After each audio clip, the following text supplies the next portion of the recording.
السلام علیکم ورحمۃ اللہ وبرکاتہ۔ معزز ناظرین اکرام، ایک صاحب نے سوال کیا ہے کہ قریب المرگ یعنی جس کے انتقال کا وقت قریب ہو، آثار اور علامات سے یہ پتہ چل رہا ہو کہ ان کے انتقال کا وقت قریب ہے، ایسے شخص کو کلمے کی تلقین کرنے کا طریقہ کیا ہے؟ تو اس سوال کا جواب یہ ہے کہ اس کے اطراف میں، اس کے ارد گرد میں بیٹھ جائیں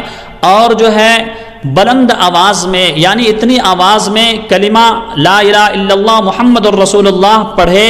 کہ جس سے جو ہے وہ آواز کو سن کر کے وہ بھی کلمہ پڑھے، کیونکہ اللہ کے رسول صلی اللہ علیہ وسلم نے ارشاد فرمایا من آخر کلامہ لا الہ الا اللہ فدخل الجنہ، جس شخص کا آخری کلمہ اور آخری کلام اور آخری جملہ اور آخری بات کلمہ لا الہ الا اللہ ہوگا وہ جنت میں داخل ہوگا۔ اس وجہ سے جو ہے ہمیں اس کا اہتمام کرنا چاہیے اور اس پر عمل کرنا چاہیے۔ اللہ ہم سبھی کو عمل